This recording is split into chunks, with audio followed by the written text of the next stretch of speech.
They say that you can never have too many clamps until it comes time to store them. These are getting out of control, so we need to solve that problem in this episode of Home Built Workshop. I'm going to use this piece of pine to make a very simple to build, yet super functional live edge clamp rack. Stick around.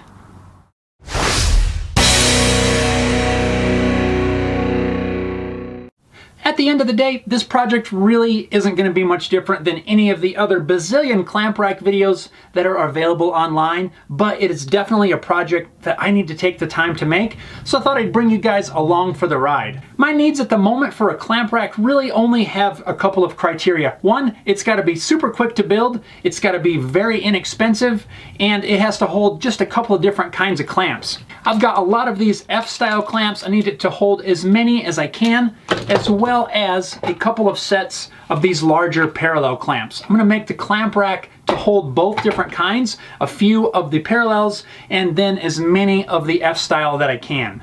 Now, my first thought with keeping this super inexpensive was just to use some construction grade lumber, maybe some 2x4 or 2x6 material. But have you guys been to the home center lately? It's not that cheap anymore. This piece of pine I already have, and have you guys ever seen a live edge clamp rack? We're gonna make one right now. I'm gonna be able to get both pieces for this rack out of this piece of pine, so I first need to lay out where I need to cut it in half. I'm gonna use my circular saw to make that cut just because it's quick and simple. But since it's not super straight and smooth, I'm gonna make a quick pass on the jointer with both of the pieces.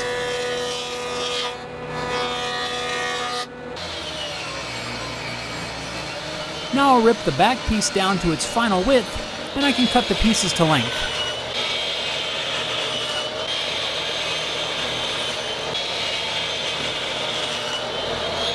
So now I've got my two pieces cut down to size. I'm going to leave the top piece nice and thick. I want that extra strength so it's nice and strong once we load this thing up full of clamps. But the bottom piece that's going to mount to the wall, the back piece, I don't need it to be quite so thick, so I need to take some thickness down. Now you could resaw this, you could run it through the planer, but I've got 40 grit loaded up on the drum sander. A couple passes will take this off in no time.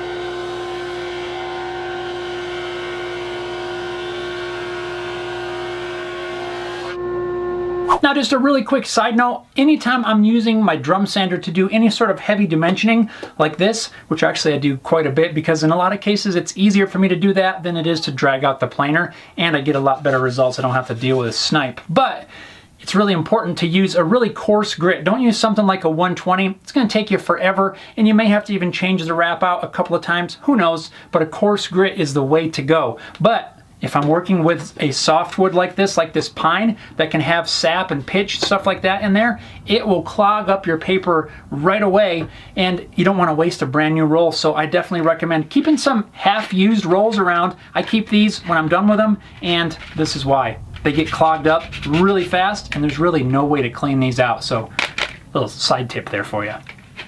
Now I'm going to glue the back piece at a 90-degree angle to the piece that's going to be the top, but I want to increase the strength of that joint. So I'm going to cut a rabbet down the side of this that will accept the back piece. That way it'll give me a little bit more glue surface and make the joint a lot stronger. It's going to be really easy to cut the rabbet. I'm just going to use my router with an edge guide and a straight cutting bit, and we'll just make a couple passes until we get to the depth we need.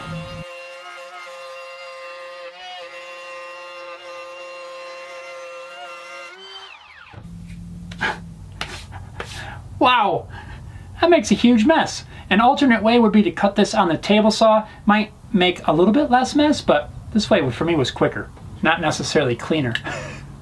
Now to start the layout process, I'm going to draw a line 1 inch in from the back of the clamp rack. This is going to be the depth of the slots.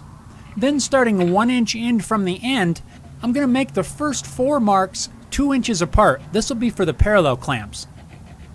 Then from here on out, it's 1 1/4 inch spacing all the way down to the end of the piece. It makes me happy when I get to the end and the measurements come out right. That's where it pays to write it down ahead of time. Now for your clamp rack, you may choose to do something different. I'm trying to hold a couple different styles of clamps. That's why I've got a little bit different spacing, especially down at this end. But I found somewhere between 1 1/4 inch to 1.5 inches works really good for the F-style clamps that I have.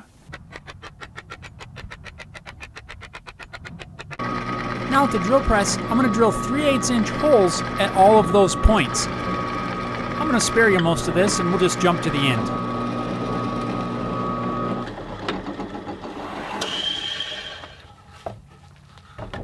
Now in hindsight, I probably should have drilled those holes before I cut the rabbet on the back. Some of the holes blew out the side because it's really close to where the rabbet was. I got some bad tear out and some chips. It's not really going to affect the function at all, but it could have been neater had I done this a different way, so note to self. Now I'm going to use a speed square and transfer lines from the edges of those holes all the way out to the end of the board. This is going to define the slot for the clamp. And I actually laid out these lines on both sides of my board. Since I have a smaller bandsaw, there's no way I can make all of these cuts on one side. So I'm going to have to cut as far as I can, flip the piece over, cut as far as I can, and finish up the rest with a jigsaw.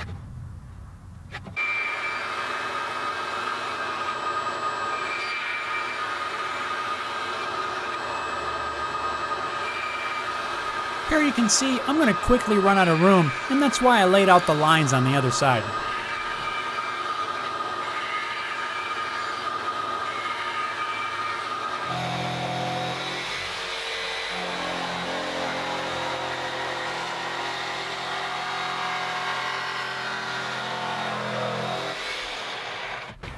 Whew, we made it. Jigsaw, probably one of my least favorite tools. At least this one.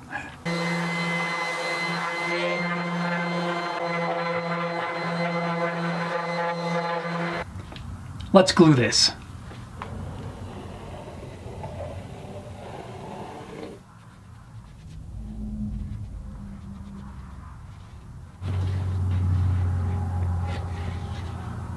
I was trying to figure out the best way to clamp this, but then I realized these slots fit the clamps. So I can just put the clamps through there, clamp it down.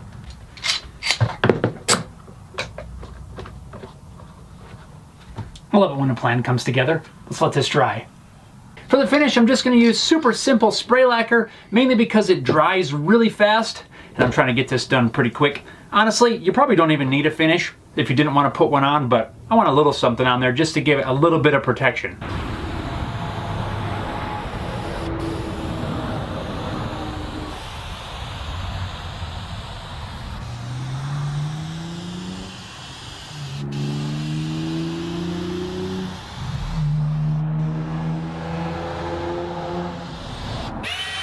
As soon as the lacquer's dry, I'll just drill a couple of mounting holes and screw this thing to the wall.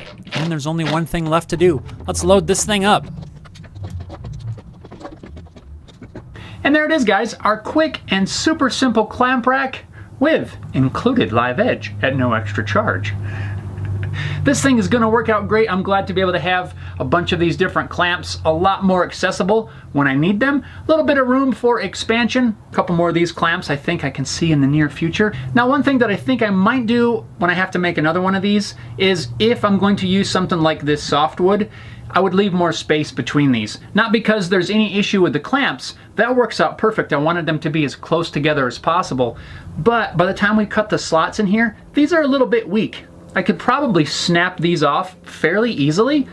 I don't think the clamps are going to break it or anything, but if it becomes an issue in the future, it wouldn't be too hard to go in from the back, drill a dowel, and reinforce it that way. But for now, I think it's going to be just fine, but that's just something that I could possibly see happening in the future, and I want to let you guys know about it. So anyway, this thing's working out great. Guys, let me know down in the comments what you would have done differently if you're building a clamp rack like this. Thanks a lot for watching. We'll see you next time.